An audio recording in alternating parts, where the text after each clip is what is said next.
DMTV, bilile kamalo bana ebele.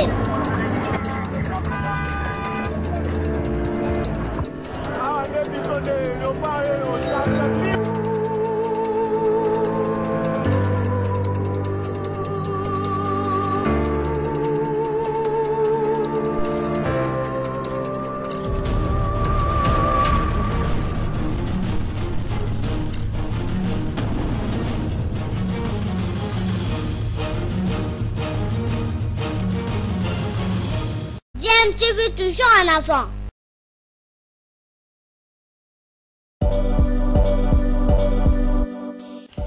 Vous êtes sur DMTV, bonjour ou bonsoir, tout dépend de l'heure à laquelle vous nous suivez. Tout plaisir est pour nous de vous retrouver, mais surtout de savoir que vous êtes nombreux en train de suivre votre chaîne YouTube DMTV. DMTV qui vous propose l'actualité, vous propose également des analyses et des réflexions sur des sujets d'actualité, sur des faits sociaux, tout simplement sur des réalités que nous observons ici chez nous en République démocratique du Congo.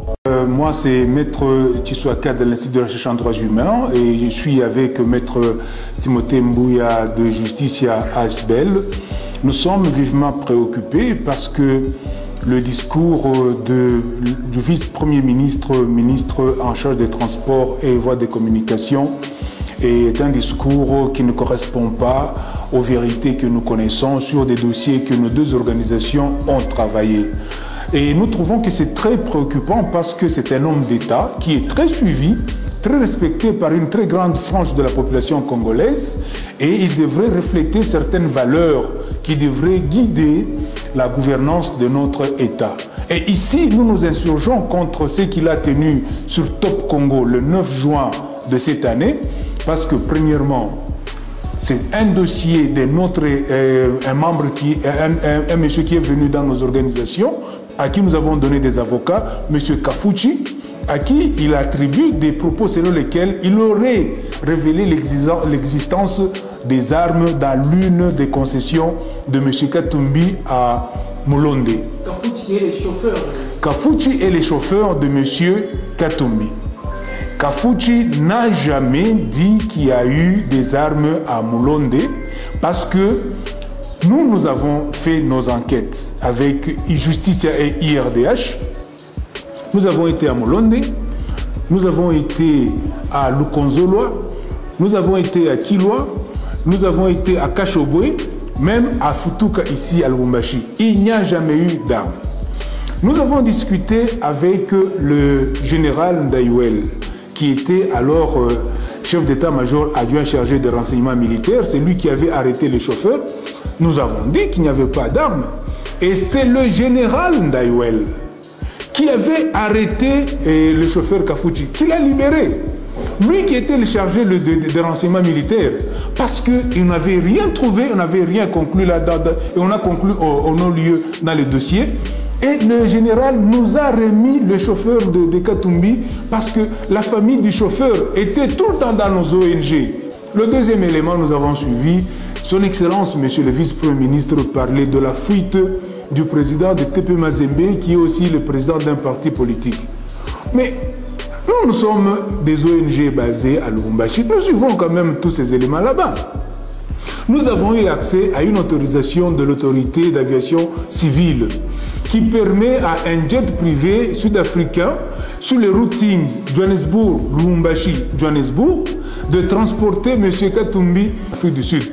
Mais nous ne comprenons pas d'où viennent ces allégations de son Excellence M. Jean-Pierre Bemba de dire que M. Katumbi avait fui.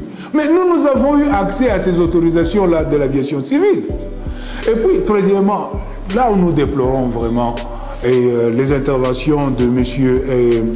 le vice-premier ministre, comment il pouvait aussi, pendant qu'il y avait une campagne de M23 contre soi-disant attaque de Baswahili, lui aussi il vient avec une histoire de code 32. Je ne sais pas si vous avez suivi son interview l'année passée, où il prétendait que les Baswahili aussi s'étaient attaqués au Bangala. C'est comme ça qu'on justifierait les attaques contre les Baswahili. Mais ça, c'est un discours irresponsable.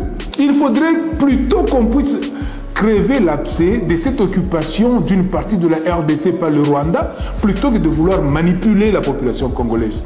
Et en dernier ressort, ce que nous déplorons, c'est cette tentative de vouloir renier l'appartenance à la nation congolaise de certains politiciens qui jouent un rôle prépondérant dans le pays. Vous avez des gens qui ont été présidents de la République, gouverneurs, des gens qui ont beaucoup d'opinions derrière eux. Mais pourquoi sur base des propos non vérifiables, invérifiables, incongrus, vous voulez manipuler l'opinion publique?